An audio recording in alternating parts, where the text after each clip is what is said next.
Hey guys, it's Brian again with another ceiling fan video, and what I have for you here is a 52-inch FASCO first generation Charleston ceiling fan from 1981. This is a textured brown fan. It has polished brass blade badges, has an antique brass turtle fitter light kit with this frosted glass that I had lying around that I really love. These gorgeous solid wood blades. In really nice shape. Original canopy. And I actually wound up using the downrod from the 3rd gen Charleston because it had a ball socket mount on it. And I didn't feel like swapping out the mounting bracket because I don't really want to use the original J-hook claw bracket, or U-bolt is actually what these came with from the factory. I didn't feel like using all that, and the downrods for Charlestons are all the same diameter and threads, so I just opted to use the short downrod from the 3rd gen. And it worked out pretty well. And that is an original FASCO tassel pull chain. I'm not sure if these came with tassel pull chains from the factory or not, but I think it looks pretty good like this. This is installed here in my master bedroom, as you can see. Almost looks like it's always been here. Wouldn't be surprised if one of these houses in my neighborhood at some point had one of these fans installed, or a Charleston variant of some sort. Anyway, I picked this fan up from a local marketplace listing that about 10 different collectors sent to me, and it was about 45 minutes away from my house, and it was installed on about a 3-foot downrod in this A-framed 1970s cabin. Really, really cool install. Actually a perfect log cabin style fan. It did not originally have a light kit. I do have the original switch cap. It's in my parts bin now. But I decided to clean it up and put it in my bedroom because I happen to love first generation FASCO Charlestons. I've been looking for one for about 5 years since I had that antique brass one that's on my channel here. Really actually kind of regret getting rid of that. So I've been looking for another one, and it just so happens that a brown one popped up. So I cleaned it up, took it home, and now here it is. And let me tell you something. A little bit of simple green and some furniture polish goes a long way. This thing is gorgeous. And you should have seen how dirty it was when I first got it. 40 years of bunch of crap all over it. And these blade arms, or blade badges, were like covered in a very thin layer of cigarette smoke. But the simple green took that right off, and I polished them right up. And they're absolutely beautiful. So anyway, let's go ahead and we will fire it up. It's on a 4-speed Leviton wall control. I'll first show you the fan with the light off.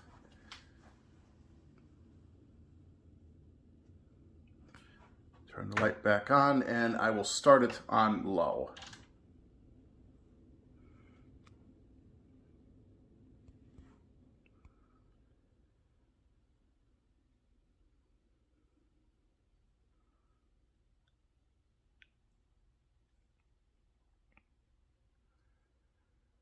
Now, the first generation Charlestons are known for having a very nice aesthetic low speed, what we call restaurant speed.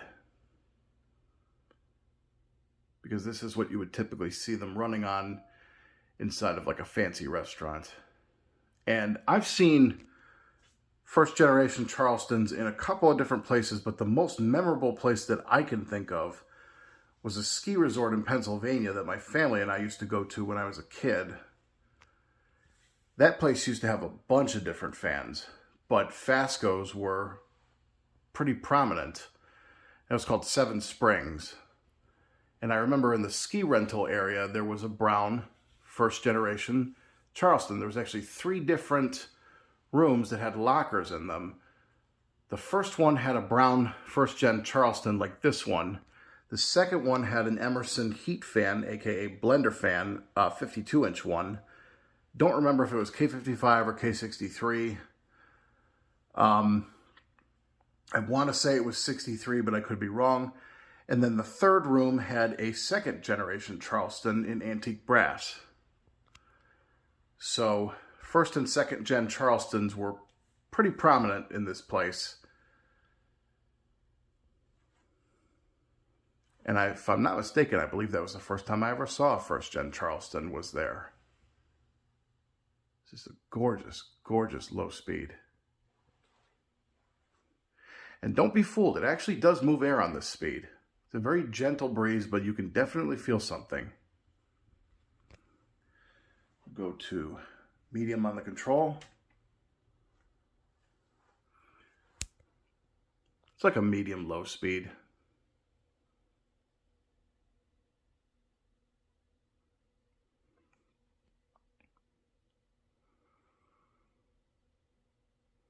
But yeah, I used to own a antique brass first gen Charleston about 5 years ago. And had I known then what I know now, I would have fixed the issues with it and kept it. But stupidly, I sold that fan, and I very much regret it. I've been wanting another first gen Charleston since then, being that the first gens are my favorite. Now I finally have one.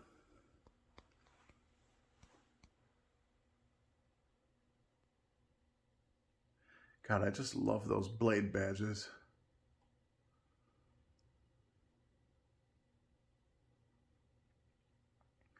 I don't know if you can tell, but there is actually a little punch out there on the switch housing, because what FASCO did to create the Charleston fan is they wound up using a parlor fan switch housing and just put a punch out over where the variable speed control would be. Just kind of a modified bottom motor plate for the Charleston, plus the parlor fan switch housing pretty much created the very first Charlestons.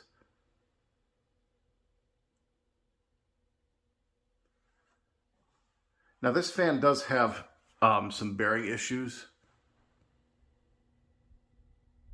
You can just barely hear them on medium low. Doesn't really bother me because I can barely hear it at night. And this is actually the speed that I most commonly run it on, at least in the last 24 hours that I've had it up. But the third gen that I had here, I ran it on this speed most of the time anyway. And that had some slight bearing noise. So we're going to go ahead and turn it up to high on the control, which is a medium speed.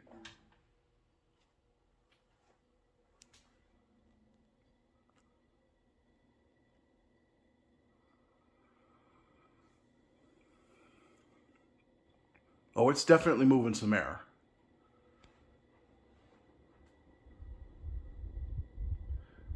Bearing noise is a little bit louder.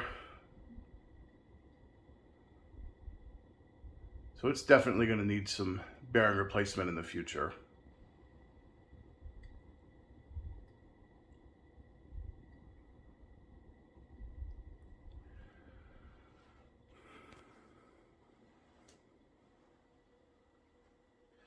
And now, high speed.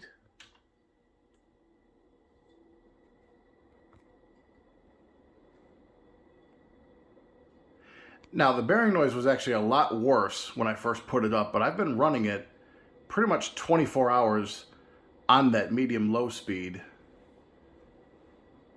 And it has quieted down quite a bit. But yeah, it's definitely going to need a new set of bearings at some point. But for now, it really doesn't bother me. Absolutely cranking out air.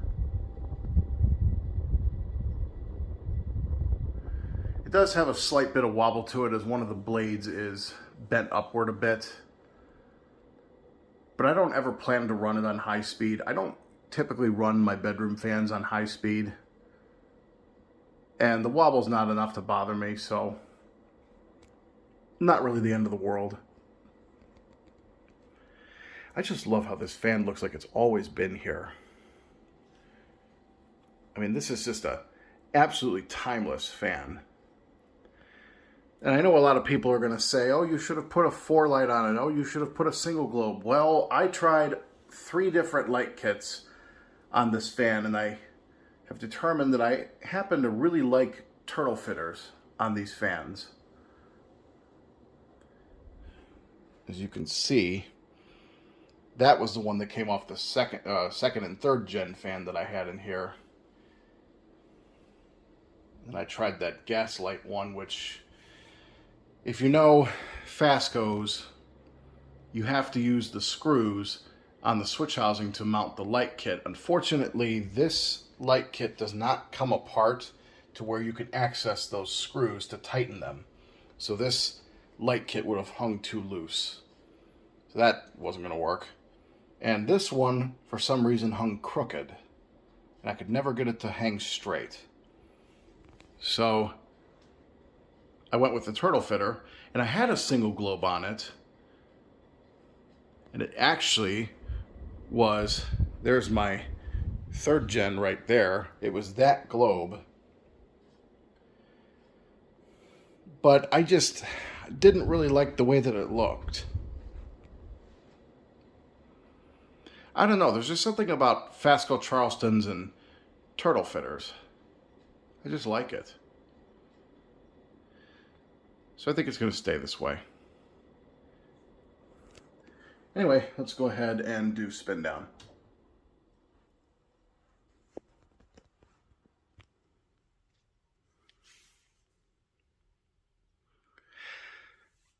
Obviously, if I find a better set of glass or a light kit that I like better, I might change it. But to be quite honest, I really love it the way that it is. So, unless I find something I like better, this is going to stay.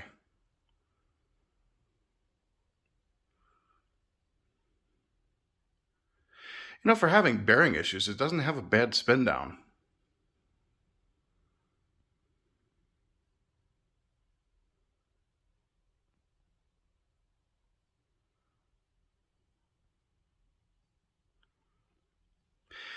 And the other reason that I put this particular set of frosted glass on it is, I'll show you